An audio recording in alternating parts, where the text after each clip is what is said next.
sumasakit sa atin, mami? Ito po, pag tinataas ko pa lang, may pumipigil. Hindi mo ipigil kanina pa yan. Tatlong buwan.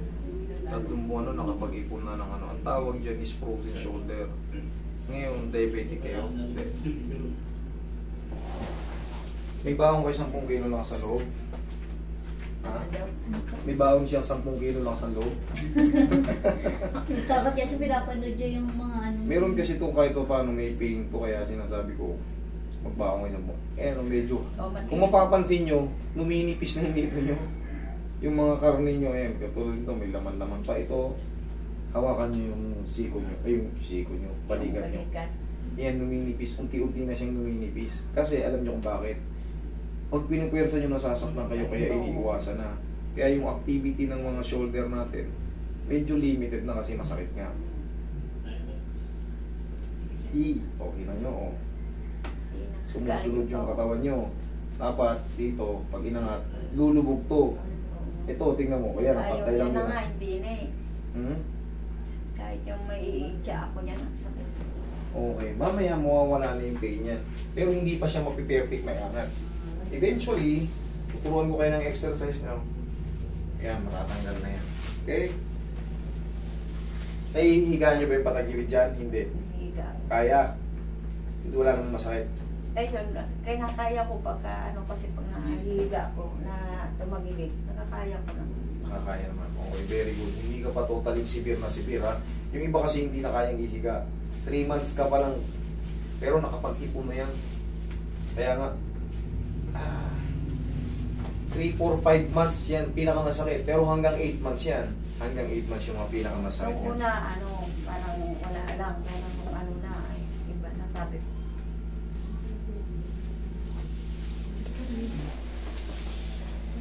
Saan kayo na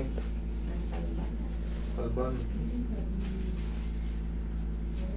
Binahaba kayo ron? Binaha yung lugar na yun, ha? May part.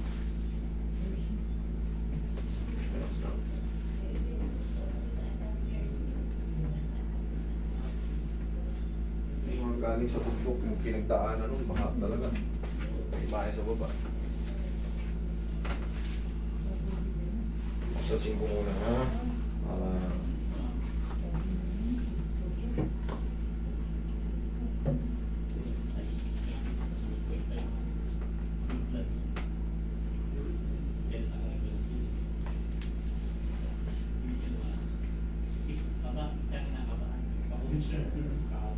Yun yung vitamins. Hindi. Tingin po sa mga.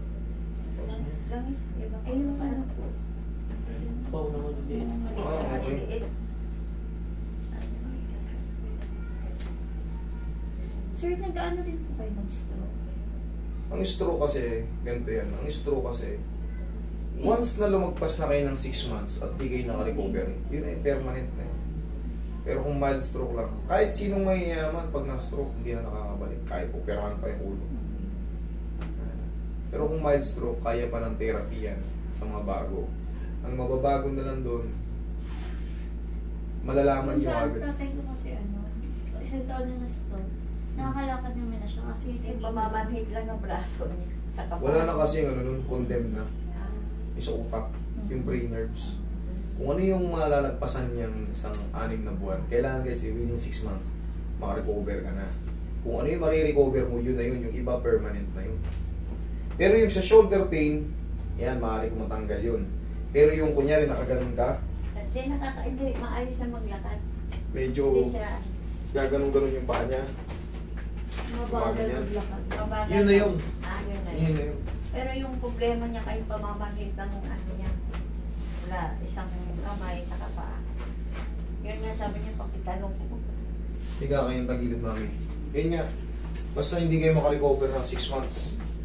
Kung ano yung may iwan. Kasi nung unang ano niyan, tupay-pay yan. Ganun. Pero pagka yun nga, tumagal ng ano, tinitherapy siya kahit paano may stretch siya. Tapos yung mga sa stroke pa, kasi meron tayong tinatawag na double stroke, triple stroke pa. Iwasan niya na yung mga prito-prito. Kailangan huwag nyo na siyang ibalik sa dati niya kinakain, yung mga adobo, yung mga maalat. Para hindi siya ma-double stroke. Kasi nandyan na yan eh. Kumbaga, Cholesterol din mo dahil. yun, kolesterol. Kaya nga, saan ba nakukuha yung kolesterol? Sa mga Sa ano, mahilig sa bulalo. matitaba. Kapaitan, ano. Yan. Diyan nakukuha yung kolesterol. Tapos, hindi na nakakapagpapawis. Lagi nakamotor. Yan. Lagi nakamotor. Naiiwasan na yung mga walking-walking kahit pa paano. Dapakin.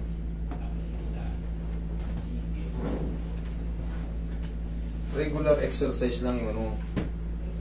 Magbalik siya nga mo sa ehersisyo. Kasi, maaari siyang ma-double stroke. Kasi may pondo na yan. At yun yan, talampakan niya doon, parang may bato. Ayaw maglakad. Hindi na yung circulation nga, ma'am. Isang paganon yan. Isang paganon yan pag na-stroke ka. Relax na lang po. Yun ang ano, stroke. Kahit biyakin pa yung ulo nun. Sabi na, blood clot. Wala. Marami nang pumunta rito niyan.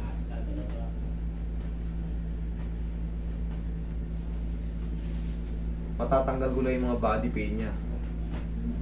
Shoulder niya, maaaring maayos. Pero yung may manhid, direct to brain nerves po kasi yung nada-damage pagka tayo na-stroke. Sa small kasi kami. Nakawan yan, bar. Makaharang pala tayo.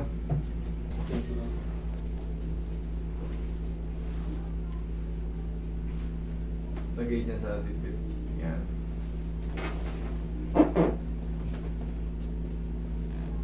Okay, relax na. Inhale. Exhale. Down. Wala. Inhale. Exhale. Down. Yan. Kailangan sabay, mami. Hindi pwede yung shoulder nyo. Tapos dala. Iba kasi pag nanonood ka na eh. Diba? Alam mo na yung ano. Yung ini-expect mo, kumbaga, handa na yung katawan mo eh. Tingnan mo, kaya mo na. Hindi ka nga umaray eh. Hindi naman ano eh. Mild pala yun, alam ko eh. Ayun na yun. Ayun na yun. Yun na yun. Yun na yun.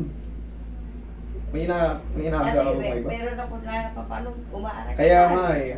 Katulad nyo, ibig sabihin yan, mataas ang pain toleration nyo. Kaya binabaliktad ko para kakayanin nyo, minamassage ko muna, pinapalambot ko muna yung mga nandito, yung mga ibang muscle, para kayanin nyo. Tingnan mo, nag-expect ka pa ng more, wala na yun. Oh. Ayun na nga. Yung pala sa uli. Oo. Pero tanggalin natin yan, yung ikot na yan. Yan, okay. Tanggalin natin yan. O, diba kanina pag inikot natin masakit? Ngayon pwede nyo nalakasan yan. Diba? Kanina masakit eh. O, ngayon, diba? Tapos, kanina, medyo hirap. Ngayon, abot nyo na yung tenga nyo. Napakaluwag. Ngayon, may pain pa yan ng konti. Pero, in a few days, sa tulong ng mga ehersisyo nyo, tapos nakabili kayo ng pau, diba, nag-stretch kayo, ganyan-ganyan. Ganyan na, tapos, ganito. Sige. Sige, ayun, taas na eh. Ayun na, tapos, after nyo mag-stretching, kahit mga 3 repetition lang, ganun-ganunin nyo lang ng pau yan, no? Okay? Okay? Thank you.